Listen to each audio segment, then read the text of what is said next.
Short, sweet time with the Padre. I realized he knew something that I didn't.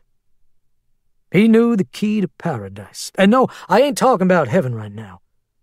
I'm talking about paradise on earth. Even amid these desecrated times, these horrible ruins, he held the key to paradise, and you know what that was? At the end of the day, do you know what paradise is? Another beat of dramatic silence as Jeremiah makes eye contact with each listener. Dirty, plague-worn, terrified faces staring back at him, hungering for salvation and answers, eyes wet with sorrow. It's us. Us! With good treads in our tires and a few gallons of high test in our tanks. He raises his voice. That's all Father Patrick Murphy ever wanted. For us to stay together and stay on the move. That's simple. That's what the Padre's paradise is. The convoy. On the move. Just as the ancient Israelites escaped from Egypt. The convoy. Just as the Hebrews wandered Canaan. He lets out a triumphant shout. The convoy! Leland Barres, a heavy-set former pipe fitter from Tallahassee, who has been known to regularly vent about the Jews controlling the banking system, springs to his feet and makes a ham-hock-sized fist and cries out, Damn straight! Jeremiah grins a beatific sort of grin, full of humility and earnestness. Across the makeshift burial site, a portly woman in a floral print sundress turns away, her lips pursed with disdain and incredulity. Norma Sutter stands on the far edge of the pecan grove, listening with a sour look on her face, as the preacher finally gets to the point of his little impromptu sermon. The whole speech strikes Norma as not only inappropriate, but also a little disturbing, the way the big man in the black suit coat is almost seamlessly taken over the ceremony, and the subtle tone of condescension in his voice as he blatantly tugs on the heartstrings. Norma Sutters knows all the signals. She has dealt with a rogues gallery of hypocrites in her life. This guy is off the scale. You all right? Miles whispers to her. The young man standing next to her in the hoodie and the tarnished bling from happier times furrows his brow. It's obvious from the look on his face he senses something as well, but he apparently can't quite articulate it. She shushes him, putting a plump finger to her lips, indicating they should pay attention to what the preacher is saying. Friends, I humbly come to you today with a proposition, the preacher is now announcing to the group, letting out the stops on his big baritone, lifting his voice to the heavens, projecting with the skill of a backwoods Olivier, so that the far edges of the crowd can hear every breath, every dramatic pause. Most preachers are just naturally theatrical and vociferous, but there's something about this guy that Norma can't quite pin down. Something manipulative and scary. I have no right to stand in the shoes of our dearly departed Padre. No one does. But I will gladly, in tribute to his legacy, volunteer to step up. With your blessings, with your approval, with your help, I will gladly take the reins of this great community, this mobile fraternity of God-fearing Christians, if you'll have me. If you'll give me that honor. Murmurs of approval ripple through the 24 or so mourners still lingering there in the purple twilight and the dense shadows of crooked pecan boughs hanging over the gravesite. Miles had secretly shared with Norma earlier that day his belief that Leland Barres would be the one to take over.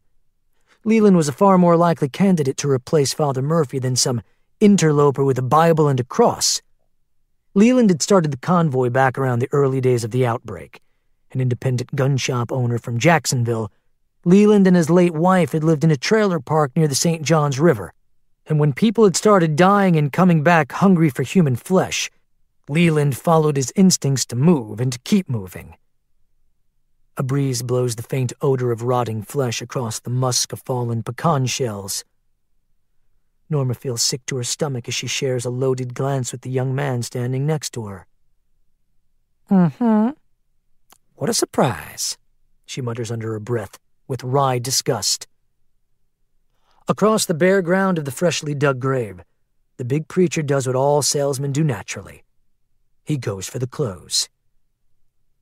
I don't expect y'all to accept me right off the bat. To trust me as much as y'all can to trust that dear man we just put in the ground. I don't expect y'all to make a decision this important without giving it a lot of thought, without taking a vote, without being dang sure. One final dramatic pause. One final moment of eye contact with practically every listener.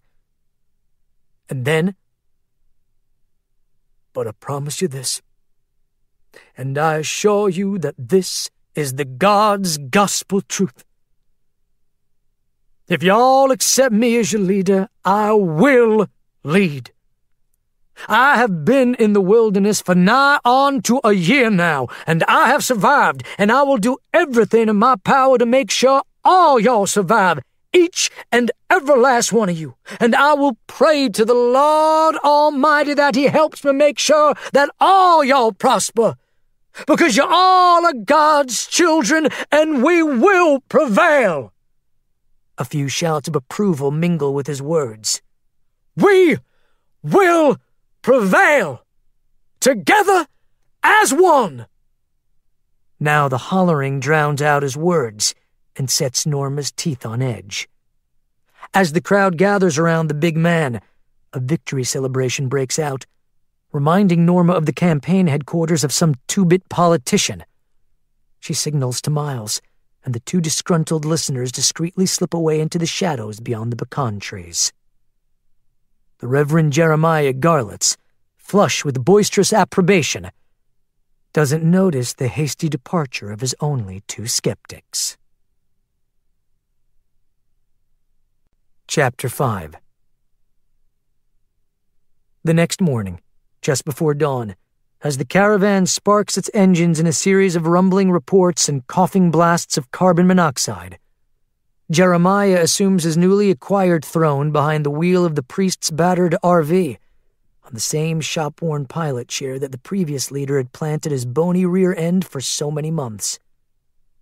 At first demurring at the offer to drive Father Murphy's beloved Winnebago, with its rattling portraits of the Pope and church-sponsored Little League teams, Jeremiah eventually reconsiders, coming to the conclusion that it might be an elegant little piece of symmetry. Now Jeremiah proudly pulls onto the main road with the weight of the entire convoy behind him, an early morning mist coming down like gunmetal steel curtains in the gray dawn. The air has an acrid tang to it, like burned circuits, and the sky is so low and opaque it has the look of old charcoal, like something taken out of the ground. This part of Florida has a primordial feel to it, all mossy and moldy, with a patina of furry age on every surface, every fence post, every mailbox and road sign and power line. Reese and Stephen follow immediately behind the RV and the dented Escalade, each young man healing nicely with the benefit of the caravan's first aid and medical provisions. Behind the SUV come the 14 other vehicles, each filled with plague-weary, shell-shocked former acolytes of the dead priest.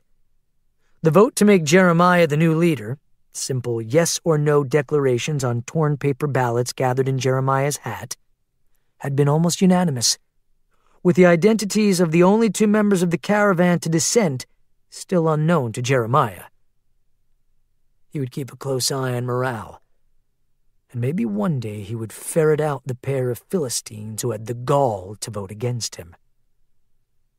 The previous night, Jeremiah had explained to his newly acquired disciples that part of his new leadership platform would be to explore neighboring states rather than clinging to the coastline. He assures them there are more opportunities in Georgia, Alabama, and South Carolina to find untapped resources. What he does not tell his followers is that the seed of an idea has taken root in his brain. It was sparked by the secret removal of Father Murphy, and it has been growing ever since. It may be the greatest single inspiration to kindle within Jeremiah Garlitz since the conception of his apocalyptic church. They crossed the Georgia state line around 5 that afternoon. They reached the outskirts of Atlanta by midnight, Low on fuel, hungry, sore and exhausted from the long drive, they make camp in a clearing on a wooded hill not far from the same landscape across which Jeremiah and his followers had traversed on their fateful journey to Woodbury. Is there a silent clarion calling Jeremiah back to this godforsaken place? Was this Jeremiah's personal Gethsemane, the mysterious wooded hill on which Christ ate his last supper and was subsequently cornered and arrested by the centurions? That night, the big preacher calls Stephen, Reese, Leland, and James to his fire pit. "Boys, it's high time we launch another fuel run." He announces this in the flickering light of the fire. "I want you four to light out around dawn. Take 2 vehicles so you can cover more ground." Jeremiah gives this order with confidence, his mantle of leadership already second nature to him. "Look for gas, diesel, even roadside dives that might still have fryers with oil on the premises." The men disperse to prepare for their mission, and the preacher spends the rest of that night awake in the RV, guzzling cold instant coffee, drawing sketches, making notes, and just generally strategizing on how to bring his grand idea to life. Or death, he thinks with amusement. The concept will make him as powerful as any post-plague man has ever been. The true one-eyed king. He works almost all the way through sunrise, eventually falling into a deep sleep on the RV's sofa bed, oblivious to the fact that a member of his new tribe has been spying on him all night. Outside the RV, the shadow of a plump African-American woman lurks behind a skein of undergrowth less than 30 feet from the trailer's rear bumper. She has been listening intently to everything, including the occasional faint mutterings of the preacher talking to himself, sometimes in the gibberish of ancient tongues, much of it making little sense to her. All she knows at this early stage is that this preacher, despite his natural charisma and oratory skills, is clearly as mad as a hatter, and probably as dangerous as a poisonous snake. Later that day, Jeremiah holds court in front of his RV, perched on an old woven lawn chair, a small toddler named Melissa Thorndike curled like a pet cat on his lap, thumb in her mouth, sound asleep. Completely relaxed behind the circle of vehicles and temporary barricades, puffing a stale Dominican cigar, sipping instant tea, his shirt collar open to reveal his hirsute upper chest, he's chatting with the patriarchs of 2 separate families, Chester Gleason and Rory Thorndike, both men former laborers, meat and potatoes types, perfect specimens for Jeremiah's new army. In fact, Jeremiah is about to kick off a motivational discussion of the Walker Horde and their purpose in the rapture when he's interrupted by the voice of Stephen Pembry. "Brother Jeremiah!" The big preacher jerks with a start, stricken silent before getting out a single word of his litany, twisting around to gaze back over his shoulder at the 4 men emerging from the adjacent woods. Breathing hard, eyes hot and wide with urgency, they come from the north. Stephen is first, his windbreaker zipped up to his throat, his stocking cap pulled down over his bandaged forehead. He wheezes profusely in his agitated state, his ragged breath coming out in raspy honks. Behind him, the other men hustle to catch up, hauling huge plastic containers of fuel, their faces shimmering with sweat and excitement. "Calm down, brother," the big preacher admonishes while rising out of his chair and gently handing the slumbering child back to her father. He shoots a glance at Chester and Rory. "Why don't you fellas take the little girl back to her mama? Give me a second to talk to these boys." Each of the 2 patriarchs gives a nod and hastily trundles off toward the other side of the camp as Stephen Pembry approaches breathlessly. "You ain't gonna believe what we just saw. About maybe 10 miles from here. They were hunting for something." The young man twinges, holding his tender ribcage, struggling to get air into his lungs. The others gather around the preacher. Holding up his huge hands, Jeremiah says, "Okay, calm the hell down. I can't understand a word you're saying. Take a damn breath." Stephen Pembry looks at Reese Lee Hawthorne, who is setting down his fuel container with a grunt, swallowing hard, licking his lips as though measuring his words. "They're still alive, brother." Gooseflesh breaks out on the preacher's thick neck, and he fixes to ask them who the hell they're talking about. But he already knows. It turns out to be quite a story, and Jeremiah listens intently to the whole thing in the privacy of his RV, as the two original members of the Pentecostal People of God pace and hyperventilate through their blow-by-blow account of setting out at dawn that morning, zigzagging up the tobacco fields of south-central Georgia, searching for untapped gas stations, checking out farmhouses and barns, and just generally combing the countryside for whatever drops of fuel they might find. For hours they searched in vain. Every truck stop, service station, farm implement store, and storage barn was either empty, picked over, or lousy with walkers. Finally, they got lucky just south of Carlinville, not far from the very place in which they got pinned down many months ago, in that god-awful chapel, a festering hellhole Stephen and Reese will not soon forget. It was there, about 5 miles south of the township limits, that they came across a dairy farm with a high chain-link fence somebody had erected in recent months to keep the walkers out. The buildings inside the fence looked deserted, decimated by fires, many of them scorched ruins. But out behind one of the empty barns were rows of above-ground fuel tanks that appeared to be untouched by flames. For the next hour, they went from tank to tank, siphoning gasoline into their containers. They came to the conclusion that there must be thousands, maybe tens of thousands of gallons of pristine, unleaded fuel in those tanks, enough gas to power the convoy for months.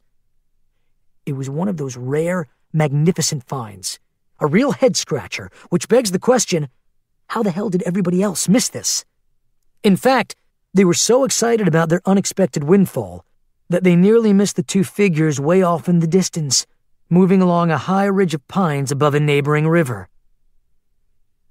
At first, I thought I was seeing things, Stephen Pembry says finally, pacing the short length of the RV's kitchen area. Outwardly serene, Jeremiah sits on the small sofa across the interior, his long legs crossed diffidently as he listens. He holds his cup of tea, but he hasn't taken a sip since they started. He is rapt, transfixed, galvanized, not by their story per se, but by the inherent providence beneath the surface of it. Fate wanted them to stumble upon these figures on this random hill. The emotion wells up in the preacher as he listens, a combination of rage, excitement, and something unnameable, something almost erotic. There they were, just as plain as day, Stephen marvels. I thought I was seeing ghosts, but I knew deep down I wasn't. I took a closer look at the binoculars just to confirm what I already knew. Reese speaks up from the other side of the kitchen where he's been nervously tapping a spatula on the edge of the tiny stove. It was Lily Call, brother. Lily Call and that young buck she was always hanging out with. Jeremiah has a pleasant smile painted like clown white on his face as he mutters softly, Tommy Dupree. Right, Dupree.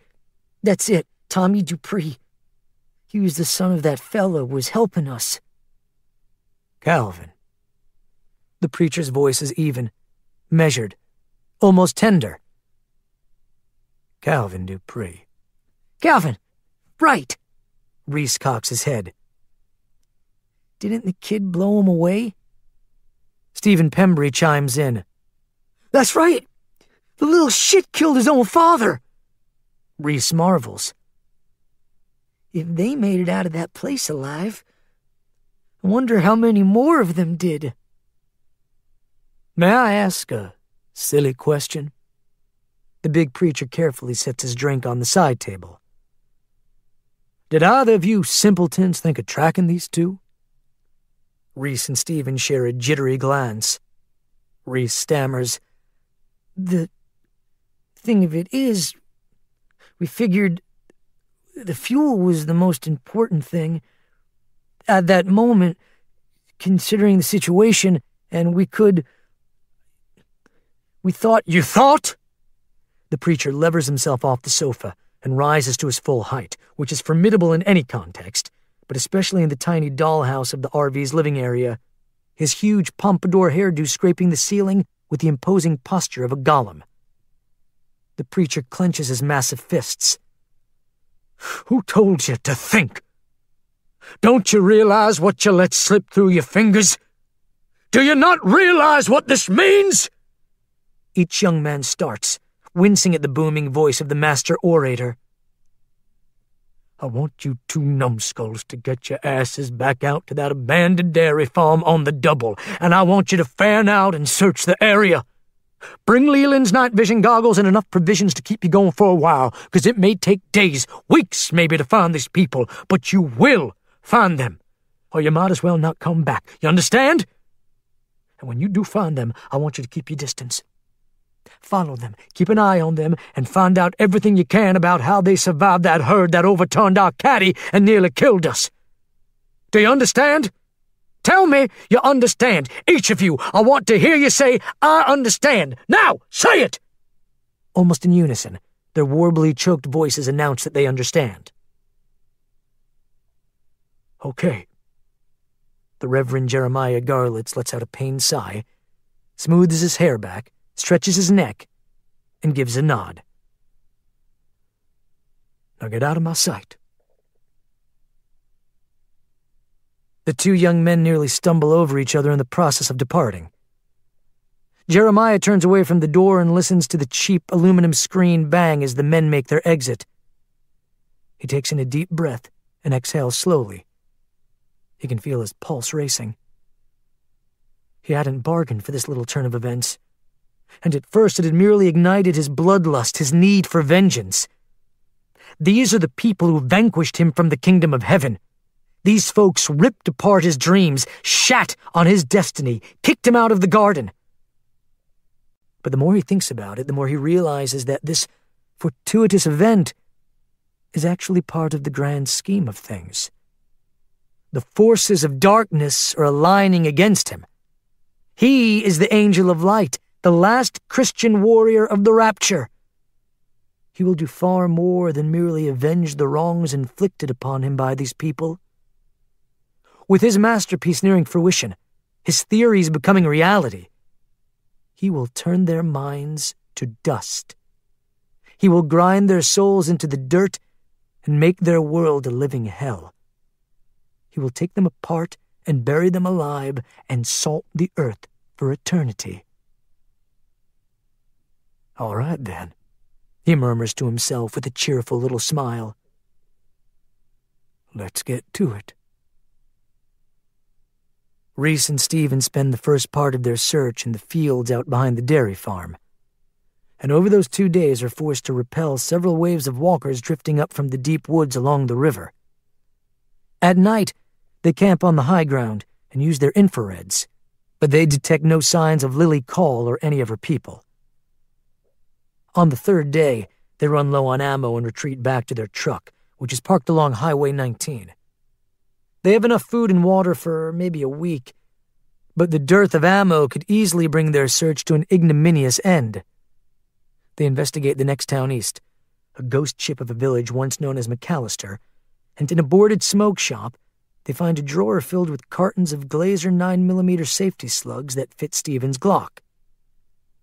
The next day they decide to start circling Woodbury in an ever-increasing diameter sweep, according to their paper map, keeping an eye on the adjacent tobacco fields, where many farmhouses and barns still stand in one piece, empty and rotting from the inside out, drowning in kudzu, but still full of treasures and refuge for wandering survivors. Reese thinks that Lily and the kid might be hunkered down in one of the outbuildings. Neither Reese nor Stephen gives a thought to the underground labyrinth which had been discovered during their brief stay in Woodbury, until the 5th day, when Stephen sees something out of the ordinary along the tree line about a half a mile west of the town. Whoa. Whoa! Stephen sits up straighter on the passenger side, pointing out the window at the blot of red that just blurred past them on their right. The day is overcast but bright, and the flat gray light penetrates the woods at least 50 yards or so on either side of them before the shadows of birches and pines swallow everything. The air smells of mildew and fetid earth. Rains are in the offing. Slow down. Go back! Behind the wheel of the Escalade, Reese jerks nervously before applying the brakes. "What is it? You see something?" "What is it, brother? Back up!" Reese stands on the brakes, sending both men lunging forward, causing a wet cloud of particulate to flume up from the rear of the SUV. The Escalade slams to a stop, the gear shrieking as Reese yanks the shift lever into reverse. The vehicle screams backward and screeches to a halt in front of a broken-down mile marker. "What did you see?" Reese demands as he peers out the window. "There," Stephen points. "About 30 or 40 yards that way, right next to that huge oak. See it? It's like a red flag or marker about 20 feet up. See it? Shit, man, open your eyes!" Reese finally sees the flag. Barely visible in the shadows of tree boughs and power lines, it looks like a bandana, or red cloth one might see tied to the end of an especially long timber hanging off the back of a truck. "Oh my God. The tunnels." Reese's voice comes out low and breathless. "That's a marker. There's an opening right there." Stephen looks at him. "I can't believe we forgot about the tunnels." "That's how they survived the horde." Stephen gives a thunderstruck nod. "And that's how they're getting in and out of town." "Holy shit." "Yeah." Another exchange of feverish glances. "Exactly." They park the Escalade under the cover of foliage and wait for 3 days. Near the end of their rations, completely out of water, they huddle in the weeds 100 yards upstream from the makeshift manhole and wait. And wait. They keep an eye on it at night with the goggles, and they stare at it for hours on end during the day, through rain and high winds and blazing sunlight and clouds of mosquitoes, and nothing stirs below the red flag. They have to ward off a few walkers every now and then, saving their ammo, caving in heads quietly with a small pickaxe and hammer. But for the most part, the woods remain biter-free. On the morning of the 4th day of waiting, Stephen decides maybe it's time to go get help. His punctured lung is burning up, panging with pain, making him wheeze furiously. Reese is no better, feverish from the stress, running a temperature and getting dehydrated. At last, just as they're packing up to leave, they detect motion through the trees around the lip of the hole. An arm is thrusting up, grabbing turf for purchase. Reese goes still. He puts the binoculars to his eyes. His breath gets caught in his throat. Goosebumps ripple down his arms and back. Even at this great distance, through the telescopic lenses, Reese can identify the owner of this slender, freckled, wiry arm. The stalwart, inimitable hazel-eyed woman who changed the course of his life. Chapter 6. Lily Call emerges from the hole with a grunt.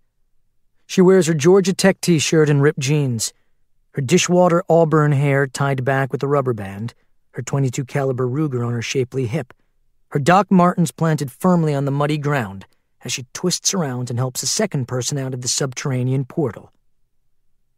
David Stern, graying and arthritic despite his natural vigor, struggles to climb out of the manhole. Lily offers him a hand, but he stubbornly waves it off and maneuvers himself over the lip of the hole and onto the ground. He hauls himself to his feet and brushes the grit from his silk roadie jacket, his deep, cigarette-cured voice mingling with the shifting breezes. "Let's make this quick. I have a bad feeling about this one for some reason." Lily closes the hatch, camouflaging it with sticks and leaves, grumbling, "You always have a bad feeling. It's your default setting. You should be thankful for that." He tightens his gun belt with a sour grimace. "It keeps you on your toes." "I prefer my fallen arches, thank you very much." "You're starting to sound like my wife." "I'll take that as a compliment," Lily retorts, and gestures to the east toward a clearing. "Let's get in and get out, make this short and sweet. Agreed?" "Agreed." David Stern follows her as she marches down the trail toward the closest access road. As she walks, she keeps one hand on her backpack and the other on the grip of her Ruger, which is thrust down a homemade holster tied to her belt. Barbara Stern did the leather stitching on the thing and even burned the initials LC into the sheath, the monogram being more of a practical measure than a frivolous luxury. People in the tunnels were constantly taking the wrong guns from the rack near the exit steps. In the aftermath of the violent and surreal events of the last couple of months, Lily has come to feel as if the tunnels are a prison, or at best, a sort of limbo between two worlds. She relishes these times above ground, however dangerous or brief they may be. Her claustrophobia is a constant dissonant thrum of tension beneath the surface of her subterranean life, and today, even the threat of rain can't dampen her enjoyment of this little field trip. "Wait up, Lily!" David Stern trots up behind her, breathing heavily. "It's not a race. Just want to make it back before nightfall. Where are we headed first? Drugstore?" Lily waves the idea off like a bad smell. "That place is picked clean, even the basement. Plus, we can always get there through the side tunnels." "You're gonna make me guess?" Lily smiles to herself as she walks. "Thought we'd hit the guardhouse at the reservoir and the supermarket warehouse on the way over to Lover's Leap." "Lover's Leap? You want to go all the way out there?" "That's right." "Lily, there's no fuel up there. There's nothing but bird shit and walkers." Lily shrugs as she lopes along the narrow dirt trail, her sensory organs dialed up high now, absorbing every noise in the isolated forest. "Won't take long." David Stern rolls his eyes. "You're not fooling anybody, Lily." "What do you mean?" "You just want to get another gander, don't you?" "A what?" "A look-see. A glimpse." "David, you're just torturing yourself, Lily." "I'm just trying to—" "There's nothing anybody can do about Woodbury. We've been through this a million times." "Wait." She comes to an abrupt stop, David nearly colliding with her. "Hold on a second."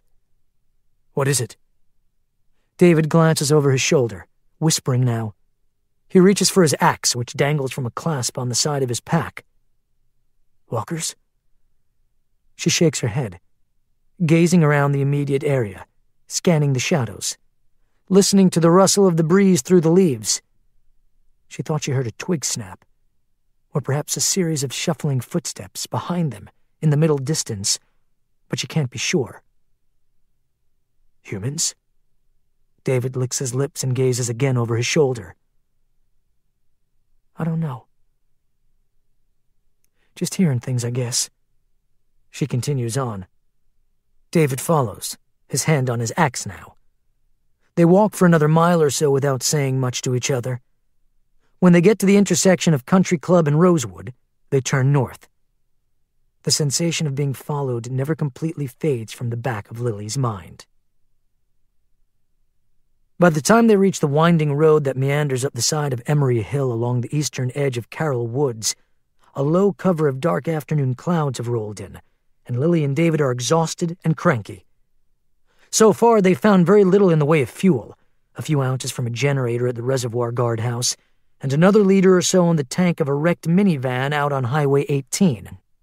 Other than that, a few scraps of vending machine food and over-the-counter medication scavenged from the ruins of a truck stop on Interstate 85, and that's it. They've basically come up empty. All of which makes the climb up that narrow two-lane a more arduous task than usual. "Just let me do this and stop nagging me," Lily grumbles, as they finally reach the scenic pull-off which marks the crest of Emery Hill. "Did I say you couldn't?" David Stern follows her, exhausted and spent. He has sweated through his silk jacket, and now he has it tied around his waist as he trudges along. His gray chest hair and sagging pectorals are visible through his stained sleeveless tee. They'd encountered a couple stray roamers about a mile back down the hill, and David cleaved in their skulls with the axe as casually as if he were chopping a few extra cords of firewood. Now he follows Lily as she steps over a low guardrail and strides across a dirt clearing to the edge of a gravel precipice. "It's a free country," he mutters as he shrugs off his pack and sets it down. "Hand me the binocs, would you?" He fishes in his pack, hands over the binoculars, and stands there waiting. She puts the lenses to her eyes and gazes out across miles of farmland. Woodbury can be seen in the binoculars' hazy, milky panorama, so far away that, even at 10 times magnification, It looks like a quaint little toy village of dollhouses. A Lego town. Adorable, but stained black and rotten with oily floodwaters undulating and oozing down its main drag and branching into every side street, alleyway, and cul-de-sac. Lily adjusts the focus. The flood reveals itself to be an incomprehensible number of dead.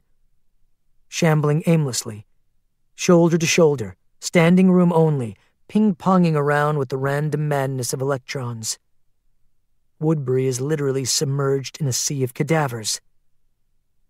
The countless ragged corpses crowd every square foot of pavement, every doorway, every alcove, every yard, every parking lot, every knoll, and from this distance, the impenetrable quality of it, the sheer finality that radiates off the sight, makes Lily's capillaries go cold. Her solar plexus clenching suddenly with a massive wave of sorrow and despair so black and toxic that she drops the binoculars. "You okay?" David looks up from his absent nail-biting. "What's the matter?" Lily has already started back down the sloping pavement of the turnoff. David grabs the binoculars and hustles after her, calling out in the stillness, "Slow down!"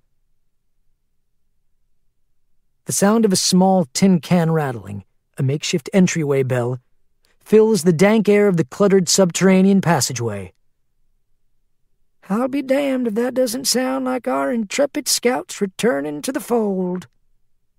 Bob Stuckey, his dark, greasy locks pomaded back from his corrugated brow, his chambray denim shirt damp under the arms, looks up from his cup of coffee and sees the thin shaft of pale light shining down from the tunnel ceiling 50 feet away. It's almost dawn. "About freaking time." "Thank God," Gloria Pine says from the other side of the rickety wooden table, which was once a cable spool, but is now one of the many items repurposed for the narrow stretch of brick-lined tunnel. Gloria has her trademark visor, emblazoned with the faded words, "I'm with Stupid," tilted to one side of her graying head, a stick of stale gum snapping nervously on one side of her mouth. The cluttered tunnel is about the length of half a city block, maybe a little less, with intersecting tunnels at each end barricaded with brightly painted chain-link barriers installed to keep the underground walkers, dubbed moles by Gloria, from invading the space. Once a section of the old antebellum underground railroad, the tunnel was transformed almost single-handedly by Bob Stuckey into a barracks and living space for the surviving residents of Woodbury, Georgia. Now the air smells of both decay and disinfectant, mold and coffee freshly brewed on a hot plate. Cage lights dangle down, running off the power supplied by 2 propane-fueled generators situated above ground, over the far end of the passageway, their feed cables snaking down like octopus tentacles from the stalactite-lined ceiling. Bob and Gloria push themselves away from the table and creep as silently as possible, not wanting to awaken the children, toward the main entrance portal. In a mirror aimed up at the opening, Bob can see Lily's leg thrusting down toward the inner steps, and hears a raspy voice saying, "I never thought I would say this, but it's good to be back." Lily lowers herself down the footholds embedded in the mortar-lined tunnel wall. "What in the Sam hell took you so long?" Bob gives Lily the once-over, inspecting her pack, her ammo belt, her muddy boots. She gives him a look. "Don't ask." "Lily thinks walkers are stalkers now." David Stern's voice filters down as he lowers himself, gingerly maneuvering his sore, rheumatic limbs toward the tunnel floor. He lands with a grunt, the contents of his heavy pack rattling, and adds, "She's convinced we were being tracked by the dead." "Nice of you two to drop by," Barbara Stern's voice echoes. A middle-aged Earth Mother in a faded floral print muumuu and wild gray locks approaches, her eyes shimmering with love and relief. "You had us worried sick, by the way." "Don't start with me, Babs," David says, his own eyes filling with emotion, reaching for her. She grabs him and pulls him into a desperate embrace. He hugs her back, stroking her soft curves, murmuring, "I'm cranky and tired and in no mood to be chastised." Back home 1 second and already he's whining. Barbara clings to him. Look at you. You've got sweat stains under your sweat stains. I love you too, sweetheart. Walker stalkers? Bob Stookey asks Lily, giving her an incredulous smirk. Lily shrugs, wriggling out of her pack, dropping the ruck to the tunnel floor, the contents clanking. Something was following us. If it wasn't walkers, I don't know who the hell it was or why they were being so... What's the word? David chimes in from across the tunnel. Furtive? Lily nods. Yeah, exactly. Bob studies her, his grin fading. You okay, Lily girl? Yeah, peachy. Why? Now Bob gives her a shrug. Just asking. Well, I'm fine. Bob looks at the others. Okay, people, let's give 'em some air. Gloria, can you put another pot of hot water on? These folks look like they could use some coffee. They sit in the lounge area and sip instant coffee and chat for nearly an hour about the possibility of a walker actually stalking someone. Bob assures Lily that the dead have no tactical skills whatsoever. Biders have the intellect of a snail, he proclaims at one point, after which David Stern wisecracks, That's an insult to snails. Everybody roars at that one except Lily. Bob can tell something's wrong, and he thinks he knows what it is. During the conversation, Tommy Dupree, the oldest of the children, stirs in his sleeping bag on the other side of the tunnel. Amid the propane tanks, food crates, folding chairs, and bundles of electrical cords running down the walls like vines, the area directly above Tommy's sleeping pad is plastered with clippings and pages from various magazines salvaged from Woodbury's library, giving the area the look of a teenager's room on a submarine. Roused by the sound of Lily's voice, the gangly 12-year-old jerks awake and scampers barefoot over to her table, hugging Lily to the point of making David Stern wonder aloud if he's chopped liver. In recent weeks, the boy has latched on to Lily, his mentor, his teacher, his big sister, and maybe, just maybe, much to Lily's chagrin, his adopted mother, largely in compensation for the tumult that took his parents' lives. At length, the adults finish their debate regarding Walker behavior, the other kids start waking up, and Gloria and Barbara begin their day of shepherding a half-dozen children under the age of 11 through their morning rituals of sponge bathing, eating instant oatmeal, playing card games, and complaining about the smell in the tunnels. David goes off to help Harold Staubach rewire one of the Jennies, and Lily's left alone with Bob. Bob stares at her. Something's wrong. I can see it in your eyes. Lily sips her coffee. We went out, we didn't find much. And then we were followed by somebody. End of story. You sure that's all? Lily looks at him. What do you want me to say? Where are you going with this, Bob? You saw something out there. She lets out a pained sigh. Bob, don't go down that road. Just be honest with me. Always. For a moment, Bob burns his gaze into her eyes, the worry lines forming deep folds in his forehead under his dark pomaded hair, his kind, sad eyes buried in crow's feet. Beneath his gruff, coarse exterior, the former army medic and reformed alcoholic is a tender-hearted, doting mother hen. You looked, didn't you? You went and looked at the town again. Bob, what did I tell you? What good does it do right now? He crosses his arms over his chest and lets out a puff of exasperation. Lily girl, come here for a second. He gestures toward a dark corner of the tunnel. Come here, I want to talk to you. Bob leads her past the folding tables of the dining area, past stacks of crates containing their supplies of canned goods and dry cereal, past the racks of weapons, past the hooks upon which winter coats and thrift shop clothing hang, past the curtained-off bathroom facility — people do their business in a bucket, then empty it down a trough leading into the sewer — and finally over to an alcove of crate stacked in front of the Rust-Oleum-painted hurricane fence barricade. The shadows deepen around them as the faint, breathy smell of the graves filters through the chain-link barrier. Bob speaks in an urgent whisper. You're confusing these people, Lily. Bob, we can't keep talking about this. You can see for yourself. It's a foregone conclusion. Bob, these kids deserve to live as normal a life as possible, and that means getting Woodbury back. We can do it if we all pitch in. It's too soon. Lily feels a twinge of anger. The time is now, Bob. The horde has stabilized. It's not getting any bigger. Yeah, and it's not getting any smaller. Bob, put it to a vote. You don't believe me. Let everybody vote on it, kids too. She sighs and looks over her shoulder at the others. 50 feet away, the youngest kids are splashing and giggling inside the confines of a huge galvanized washtub. Gloria squats next to them in her threadbare capri pants and high-top sneakers, helping the Slocum twins and Lucas Dupree take sponge baths with the last of the dishwashing liquid. Gloria has taken it upon herself to be the interior decorator of the group, her latest creation visible in the dim light just beyond the washtub.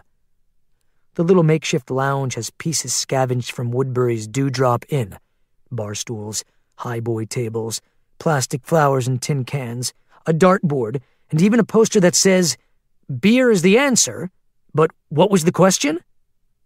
Right now, Harold Staubach and the Stearns sit at one of these highboys, drinking instant coffee and fiddling with exposed wires and circuitry from one of the generator junction boxes. None of these people seem as restless or displaced as Lily, as she softly murmurs now, almost to herself, "Bob, it's not legislation. It's not an act of Congress.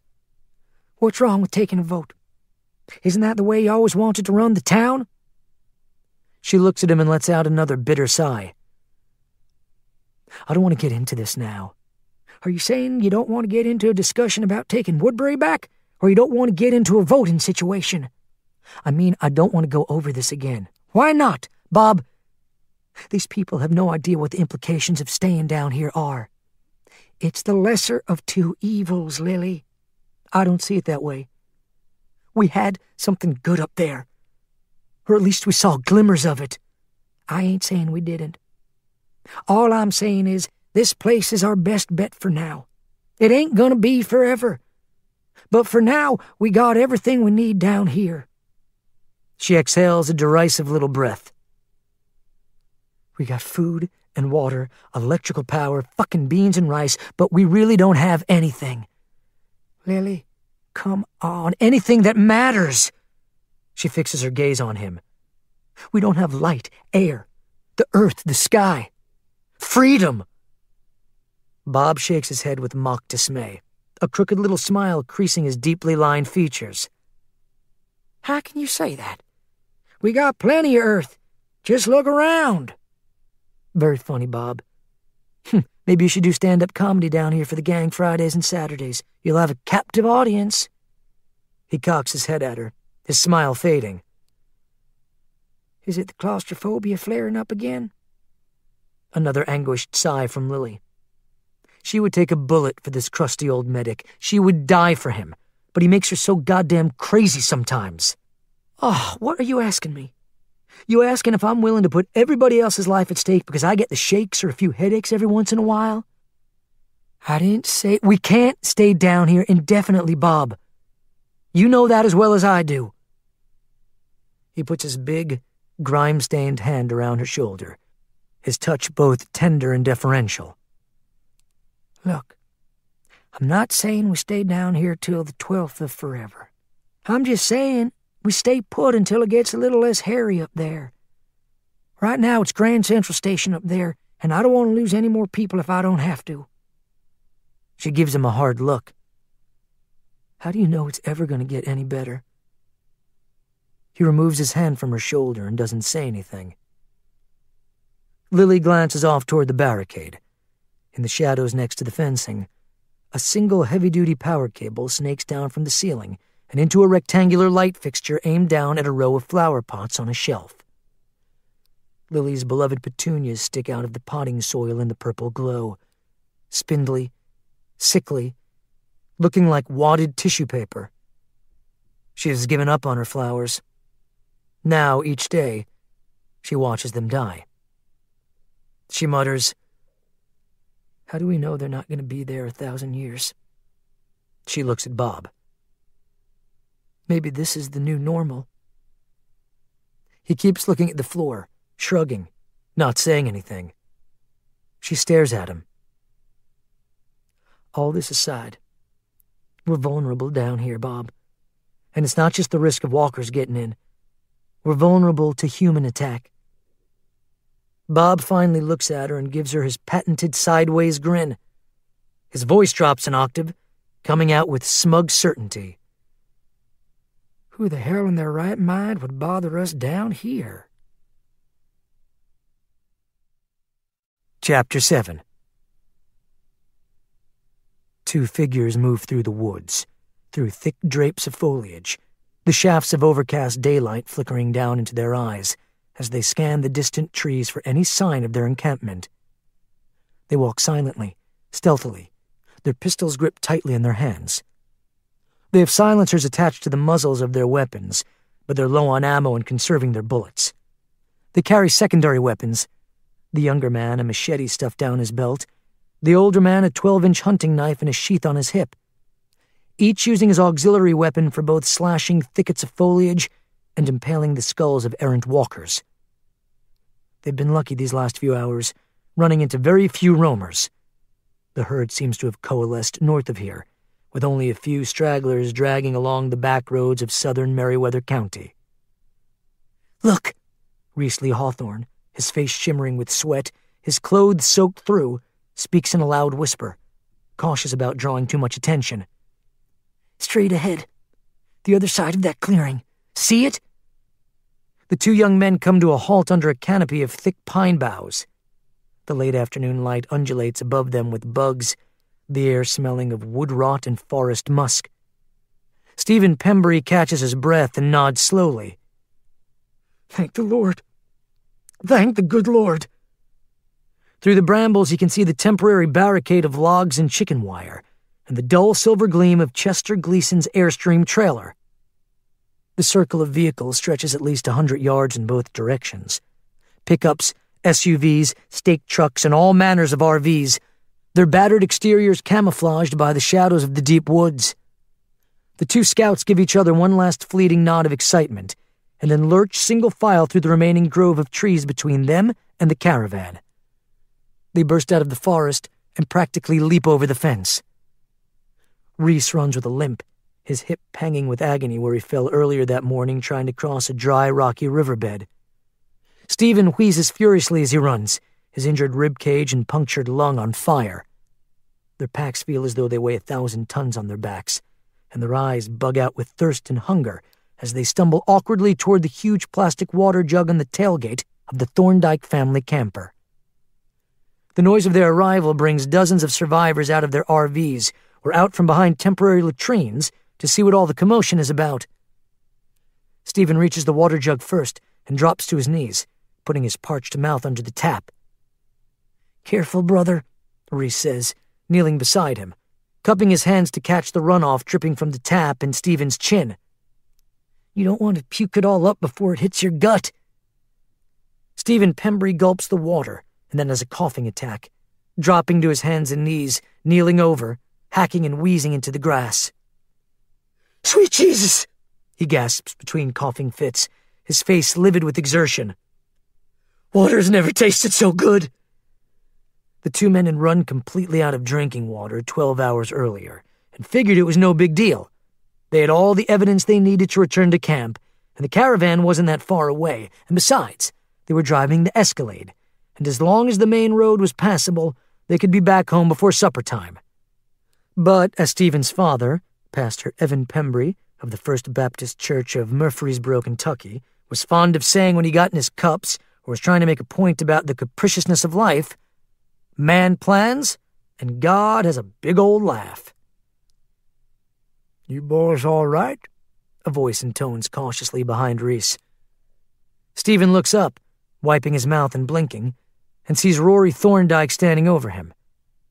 The former bricklayer from Augusta, garbed in a stained wife-beater t-shirt, his tree-trunk arms emblazoned with naval tattoos and hard, gristly muscles, holds his cherubic little 3-year-old daughter in his arms while he gums a wad of Copenhagen. Y'all look like you've been hit by a truck. We'll live, Stephen mutters as he sits back in the grass and tries to catch his breath. You see the herd out there? The big one? Rory wants to know, giving his little girl a bounce on his hip. For weeks now, the gathering hordes of walkers along the backwaters of southern Georgia have been a hot topic of conversation among the members of the convoy. It's bad enough that the infernal things had managed to get into their beloved father Murphy's camper, but the fact that they seem to be coalescing like individual amoebas morphing into a larger and larger organism has everybody spooked. Stephen shakes his head. Nope. Other than the swarms that have settled down on some of the towns south of Atlanta, we didn't see no herd. Well, y'all better get your shit together. Preacher said he wanted to see you two the minute you got back. Reese and Stephen share another loaded glance, and then begin to brush themselves off and run fingers through their hair as though preparing for a court appearance. What in tarnation happened to your dad-blamed vehicle?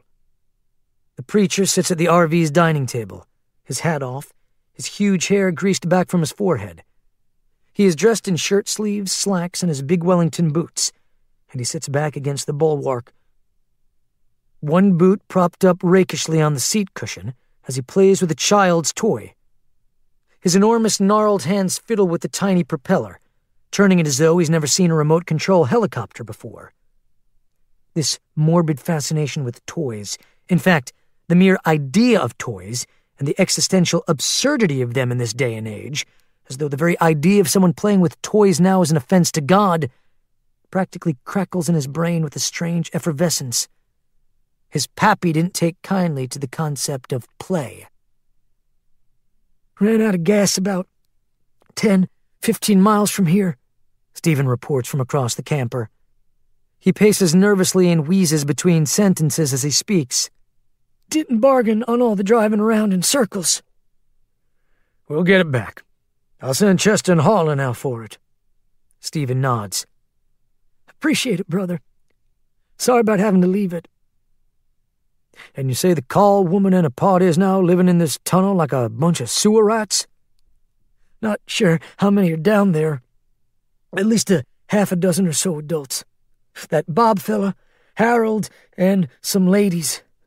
A few kids, maybe. Brother Starback is with them? Jittery nods. Makes you wonder what kind of firepower they're packing down there. Reese looks at Stephen and gives a shrug. Mostly small arms, looks like, and they don't seem to have a heck of a lot of ammo. I'm thinking they're pretty much running on fumes down there, even though they got Jennies providing power and whatnot. The preacher chews on this for a moment. I thought for sure old Harold met his maker during all that hubbub in Woodbury. He twirls the little plastic propeller. Man is a traitor to his church. What are you fixing to do, brother? Reese wrings his hands as he sits on the flip-down love seat at the rear of the camper. Jeremiah takes a deep breath as the rage turns in him, churning into something new. Something ingenious and grand and almost biblical in nature. His great notion, his brilliant idea, smolders like a white-hot ember in the back of his brain. Found this little gizmo in the back of Thorndyke's camper. Was in a toy box. Belonged to the previous owners. A few batteries that hadn't turned to dust. Some other stuff, little gadgets and things. It becomes obvious that the other two men have no idea what Jeremiah is talking about. Jeremiah holds the little olive drab-colored plastic helicopter aloft, as though illustrating his point. Then I saw heaven standing open, and there before me was a white horse, whose rider is called Truth. The two younger men share a nervous, fleeting glance. Reese recognizes the quote from Revelations, but hasn't a clue as to what it means in this context. The preacher gazes lovingly at the remote-control chopper. With justice it judges and makes war, he murmurs, his eyes getting far away. For he is vengeance. Brother Jeremiah, Are you the cowardly, the unbelieving, the vile? They shall be consigned to the fiery lake of burning sulphur. Brother, they will be tormented day and night, Jeremiah recites dreamily, lost in his great plan, his brilliant idea. He can't hear the voice of the younger man. He hears imaginary screams, temples falling. He leans forward and carefully blows on the tiny rotor. They shall be in agony, day and night, forever and ever and ever. The little propeller spins and spins. Miles Littleton has heard enough. On his hands and knees under the window of the preacher's RV, his skinny form shielded from the eyes of other campers by a curtain of foliage and poplar trees, the young car thief has been listening to the conversation going on inside the camper for nearly a half an hour now, and with each passing minute, he's gotten more and more disgusted. Considering the fact that Miles has been in and out of jail for petty crimes for most of his life, he knows a con man when he hears one. The trouble is, this batshit preacher seems to have won over most of the members of the caravan. In fact, there may be only one person around here other than Miles who has the bullshit detector turned on, and it's high time Miles went and talked to her about it. He turns away from the RV and silently crawls through the trees. He emerges on the other side of the clearing and then goes searching for Norma. She'll know what to do. Part 2. The End of the Whole Mess. For then shall be great tribulation, such as was not seen since the beginning of the world, nor ever shall be seen again. Matthew, chapter 24, verse 21. Chapter 8. Days later, in the main sewer conduit beneath the outskirts of Woodbury, Georgia, two figures splashed through 6 inches of brackish muck, walking side by side in the darkness. The older of the two, a slender woman of wan complexion and auburn hair, wears a miner's helmet she found in one of the maintenance offices in a neighboring water treatment plant. The single battery-operated light attached to the helmet sends a thin shaft of luminous yellow across the passageway in front of her, shimmering dully off the ancient terracotta tiles of the tunnel wall. The younger of the two, a gangly boy of 12, dressed in a flannel shirt that's 2 sizes too big for him, trundles along beside the woman, cheerfully babbling, I heard what you said to Bob the other day, and I totally agree with you, Lily. I mean, I think we can and we should take Woodbury back from the slugs, and I know it's not up to me, but I'm totally down with you on this, and I'll do whatever I can do to help, you know what I mean? Lily shoots a glance at the boy, but doesn't break her stride. You were spying on us? He shrugs as he walks. I wouldn't call it spying. I was just you were pretending to be asleep. Sort of. You were eavesdropping. All right. Yeah, I admit it, but the point is, I totally agree with you. She shakes her head. You heard the whole thing about me being claustrophobic? He nods. I'm not sure what that means. Lily sighs. It means, literally, a fear of enclosed spaces. The boy walks and thinks for a moment. That's kind of bad, huh? And considering where we're living nowadays, you think? Lily, can you keep a secret? What do you mean? There's something I want to show you. Right now? Down here? Yeah. We don't have a lot of time, Tommy. We're supposed to be checking the culvert opening. It'll just take Wait. Hold on.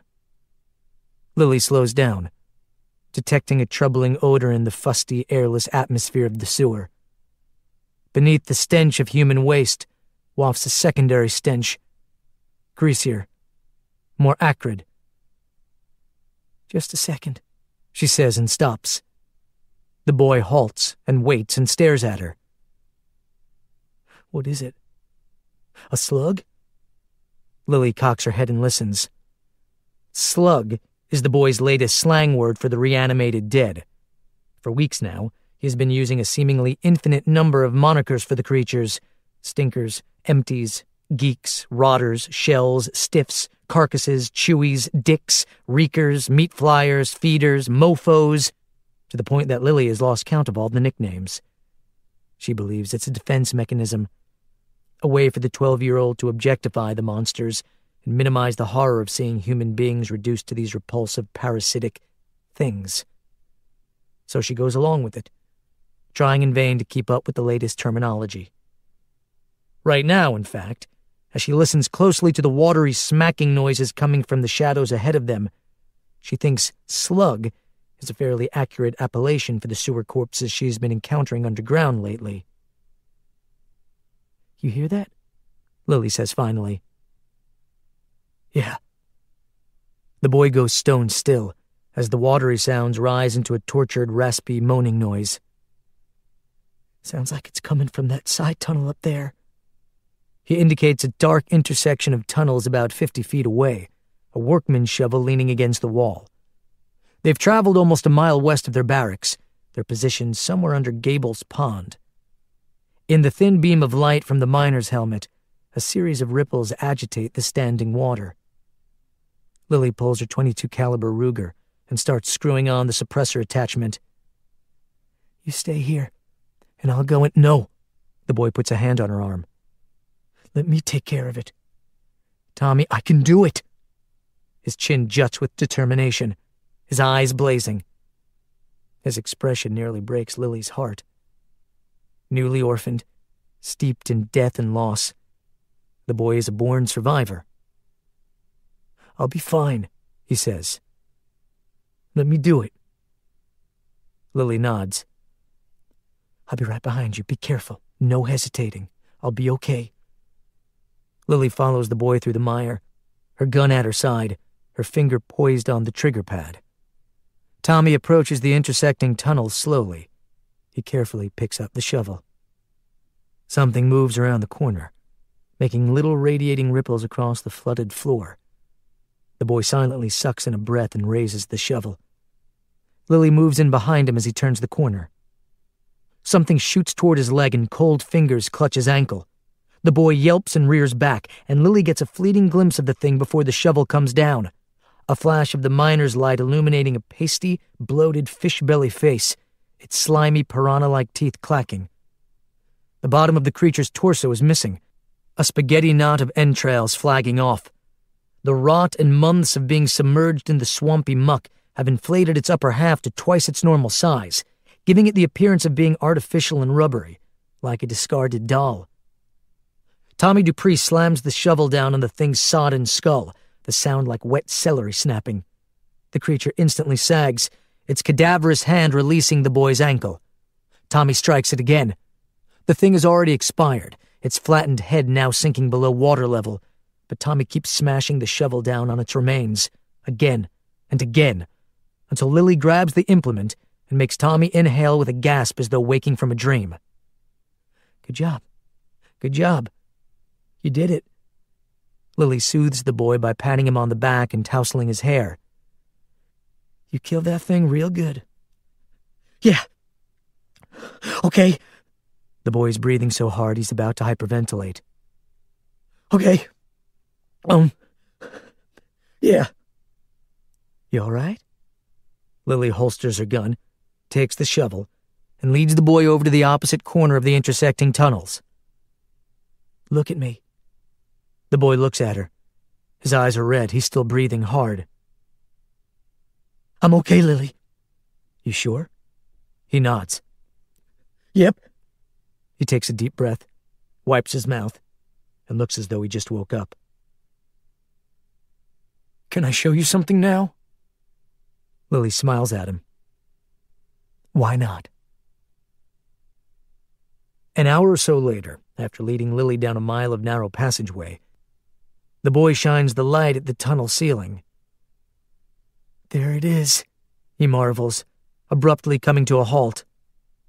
Lily gazes up, her miner's light canting up at the leprous ceiling, where tendrils of roots and wormy gray icicles of calcium dangle down, whiskering the edges of a large drainage grate.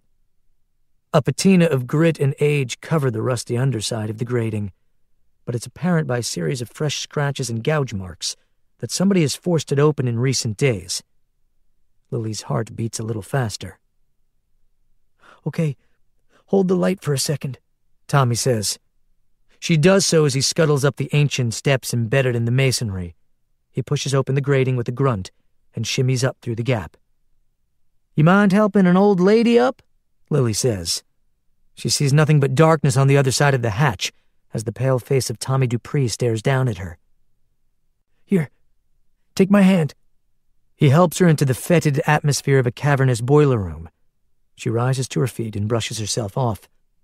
Gazing around at the shadowy convolutions of ductwork, furnaces, hot water heaters, and ancient plumbing like the tentacles of prehistoric beasts. The air smells of the centuries, a faint whiff of old rubber and overworked heating elements. Tommy leads her over to a staircase with rickety metal treads going up one flight.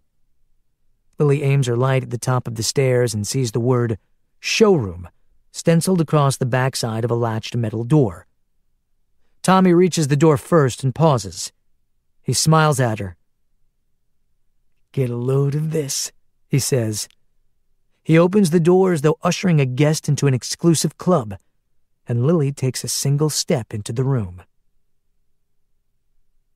At first, she goes still, as though gobsmacked by the sheer scale of the place.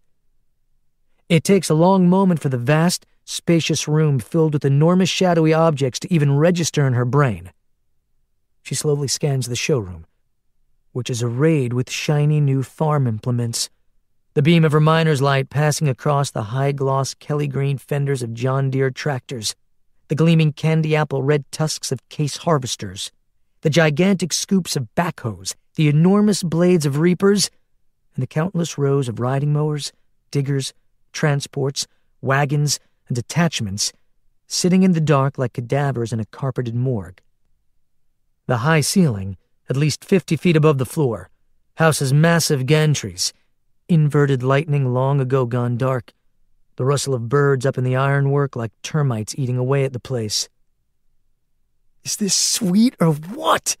the boy enthuses, striding across the showroom floor, his footsteps silent on the thick pile carpet. Lily sees a massive company sign on a banner spanning the back wall. "Central Machinery Sales." "Good God," she utters, taking a few more steps in toward the center of the room. She can smell the welcoming perfume of new upholstery, fresh lubricant, immaculate tire treads, and shimmering steel joints like jewels in elaborate settings. "How the hell did you find this?" "I kind of accidentally found that opening in the basement," he explains with a sweeping gesture of his skinny arms, indicating the totality of the dark showroom, a modicum of pride in his voice as though explaining the genesis of a winning science fair project. "I was just wandering, and I noticed some parts of the ceiling were like dripping, like water draining or something, and then I realized that the drain was in the floor of a basement. Come on." He takes her by the hand and leads her across the showroom to a side door behind a cashier's desk. Lily draws her pistol. They make their exit carefully, stepping through a malodorous vestibule into the overcast afternoon. Trash blows around their feet as they survey the grounds of Central Machinery Sales, the deserted parking lot, the security fence, the streetlights and power lines. "Holy Christ. Is that what I think it is?"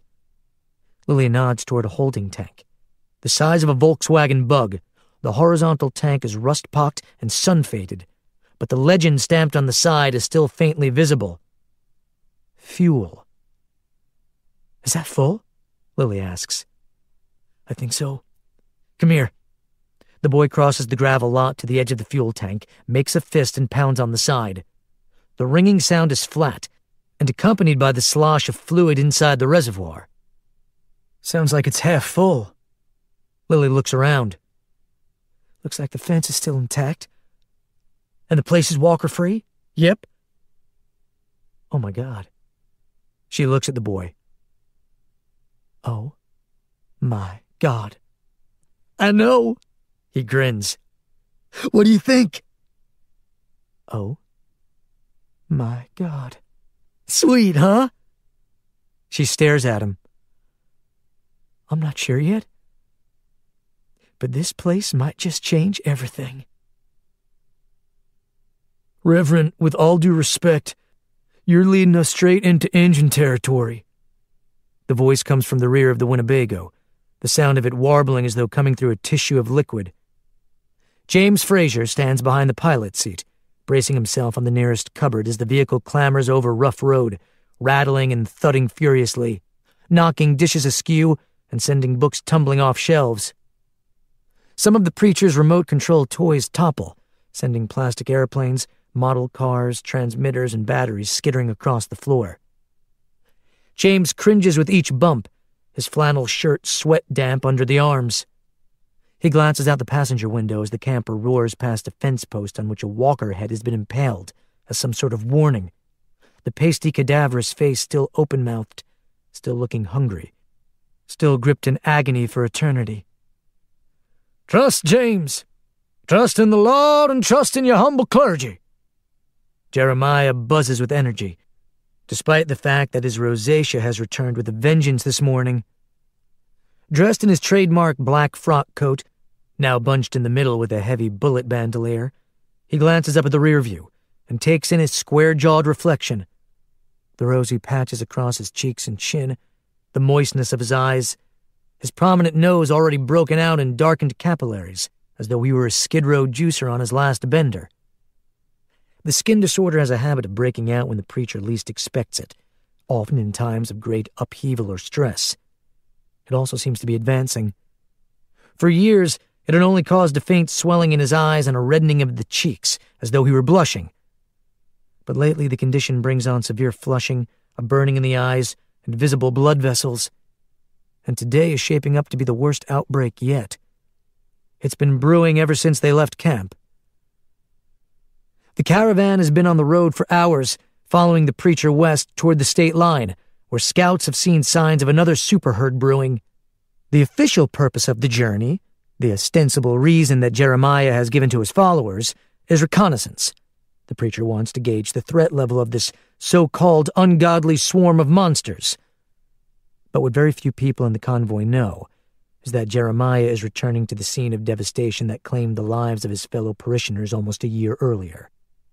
He is returning to the river of blood, to Ground Zero, where dozens of his flock were devoured. And the real reason he's returning to this cursed territory is to execute the first few brushstrokes of his masterpiece. A third voice behind James. "Relax, Jimmy. The good Reverend knows what he's doing." In the rear of the cabin around the L-shaped dining table, Reese Lee Hawthorne and Stephen Pembry are dressed in heavy leathers for battle, loading their weapons with knowing smiles, the smiles of disciples embarking on a great mission. Reese snaps a magazine into his Mossberg 12-gauge, then pumps the forearm slide, injecting a magazine. "We're gonna get in and get out," Reese proclaims. "Fast and hard before anybody knows better." James runs fingers nervously through his thick thatch of ginger-colored hair. "You don't understand. Where we're headed along the border, where the river meets the barrens, this is Scorpion territory." Stephen Pembry looks up from his loading. "The motorcycle gang you're talking about?" "Exactly." "What gang?" Reese snaps the slide and throws a look at Stephen. "What are you talking about?" Stephen sighs.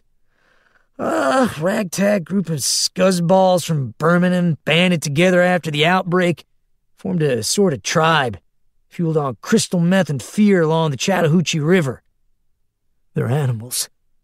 James gazes from man to man with a worried expression. "Believe me, you get within a mile of their territory, they will take you down and cook you on a spit for barbecue." "That's ridiculous," Stephen Pembry retorts with a dismissive wave. "Urban legend. Have you ever met up with one of them guys?" "No? Then you don't know what you're talking about. What makes you such an authority? Have you met up with one?" After a brief pause, James lets out a sigh. Doesn't matter whether I have or not. I'm telling you, these dudes are bad fucking news. Stephen shakes his head and slams a full magazine, the last 8 bullets in his arsenal, into his Glock. You ask me? I bet these biker boys are all bark and no bite. James starts to say something else when the deep baritone voice from the front cuts him off. Why don't you boys ask one of these scorpion fellas yourselves? All heads snap up, gazes fixing themselves on the pilot seat. The preacher leans forward in his contour seat, goosing the accelerator. The RV rumbles faster and faster, the distant chainsaw noises of motorcycle engines rising on the wind outside like insects. Reese, Stephen, and James now quickly move toward the front of the camper to see just exactly what the preacher is talking about. Through the massive windshield, the flatlands along the Chattahoochee spread in all directions under a bleak magnesium-silver sky, an arid, sepia-toned wasteland of fallow fields, immolated farmhouses, and errant wreckage littering deserted dirt roads. On the convoy's flanks, kicking up clouds of dust and debris in the wind, a half-dozen tricked-out motorcycles converge on the lead vehicle. The closer they get, the more clearly the details of their riders come into focus. The closest biker looks huge, with greasy, long gray hair flagging under his World War I Kaiser helmet, his gigantic tree-trunk arms sleeved with tattoos. He has a sawed-off shotgun on his back and wears a tattered leather vest, a necklace of fleshy objects banging against his barrel chest. The objects dangling on the necklace may or may not be human ears or fingers or pieces of a face or all of the above. His mirrored aviator glasses reflect the RV menacingly as the massive Harley approaches. "Will the circle be unbroken?" Jeremiah sings out joyfully, keeping a close eye on the progress of that first biker. The other 5 riders close in fast behind the first, most of them ragged, tattooed thugs in shades and war paraphernalia, their individual thunderheads of dust whirling up into the gunmetal sky. Some of the men reach for weapons, drawing from saddlebags and packs. Jeremiah carefully keeps the RV on course, zooming at top speed along the abandoned river road, his gaze locked on a side mirror and the reflection of the big leader with the gray hair. "By and by, Lord, by and by." The first shot rings out, a loud pop and a ding sparking off the front quarter panel of the RV. "Sweet Jesus!" Reese cries out. "Brother Jay, what's the plan here?" James screams at the top of his lungs. "I told you! I told you!" "Get on the 2-way, the preacher calls out with surprising calm. "Tell Leland to bring the Big Mac up to the front when we stop." Reese scrambles to find the walkie-talkie, which has fallen off a shelf with the rest of the books and knickknacks and dishware. "Will the circle be unbroken?"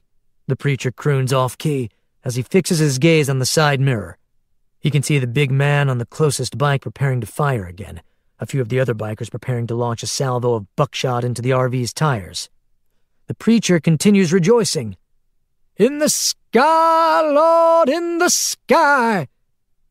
Jeremiah yanks the wheel at the perfect moment, and the front corner of the massive RV slams into the closest rider, creating a dull thudding noise that reverberates through the bones of the vehicle and launches the enormous man with the gray hair into the air. The impact throws the massive Harley into the slipstream, end over end, until it comes down in front of 2 other riders who are coming up fast. In his side mirror, Jeremiah sees the 2 riders unable to successfully swerve out of the way, collide with the careening motorcycle. The collision a chain reaction of pinwheeling metal, exploding shards of fiberglass, screams, geysers of blood, and bodies catapulting through the air. The chorus of hysterical yelling from outside sounds muffled, indistinct, like wind whistle. The other 3 bikers pull off to the east, while the rest of the convoy swerves right, one by one, each vehicle coming to an abrupt halt in a fog bank of dust. Jeremiah registers all this in a split second, his laser focus on the mirror. He lifts his boot off the foot feed. In the oblong reflection, he can see the remaining 3 bikers circling around, skidding to a stop, the riders yelling at each other.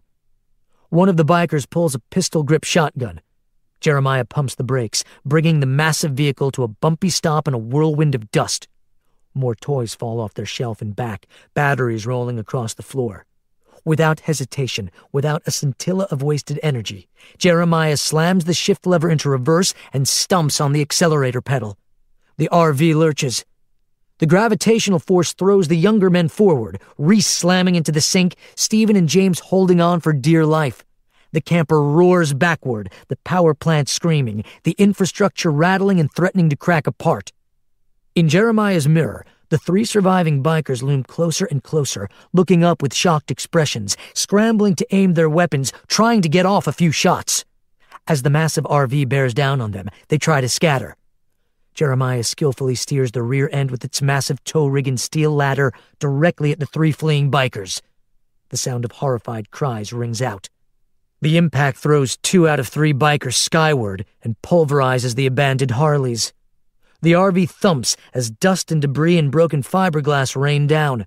Jeremiah slams on the brakes.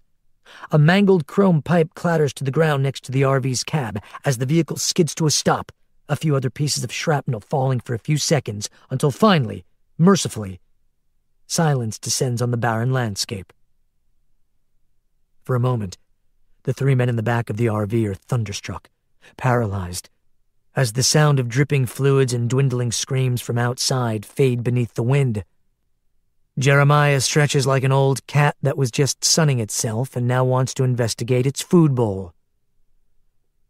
"Everybody okay?" he inquires, twisting around in his seat to inspect his troops. At first, not a single one of them can utter a word of response. Finally, Reese manages to say, "Yes, sir. Fine and dandy." "What just happened?" James Fraser looks at the others, his eyes ablaze. "What was—" "Progress, son." The preacher climbs out of his swivel seat, takes a deep breath, and squeezes his way through the camper's rear cabin. "And you know what they say about progress?" James is still holding on to the sink, as though he thinks he might fall at any moment. "I'm not sure. What do you mean? What do they say about progress?" The preacher pauses, smiles at the younger man, and gives him a wink. "You can't stop it." Then Jeremiah turns and searches through a nylon rucksack for his machete. Chapter 9. What in God's name is he doing now? Norma has her plump hand to her lips, her fingertips shaking as she sits on the passenger side of Miles Littleton's muscle car, watching the aftermath of the preacher's gonzo attack on the motorcycle gang. Through the window, in the gray, overcast afternoon, about 100 yards away, several caravan members are visible, standing reverentially around Jeremiah, as though waiting for him to preach, as he drives a machete through the skulls of fallen gang members.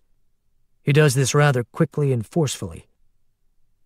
Wind gusts and blows detritus around his legs, flagging the tails of his coat. What the fuck is this dude's deal? Miles wonders aloud. And why are we still here? Miles Littleton continues to hold the steering wheel with white-knuckle intensity, even though the vintage hot rod is parked and idling on the side of the road, about 60 or 70 yards away from the accident scene.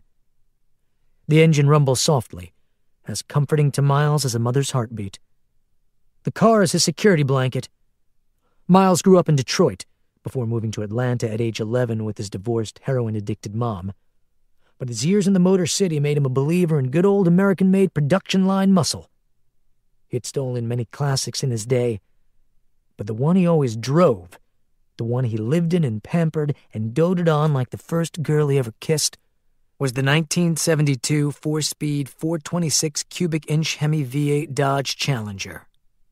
In fact, he and Norma currently sit in the latest incarnation of this first love, a gas-guzzling 2-door hardtop sedan in plum-crazy purple metallic with a tricked-out 4-barrel Magnum and glass packs, which Miles has managed to hold on to, even amidst this impossible post-plague energy crisis.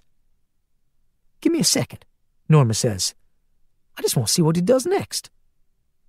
In the distance, Jeremiah turns to the few surviving riders lying here and there, clinging to life, battered and bloody in the dirt.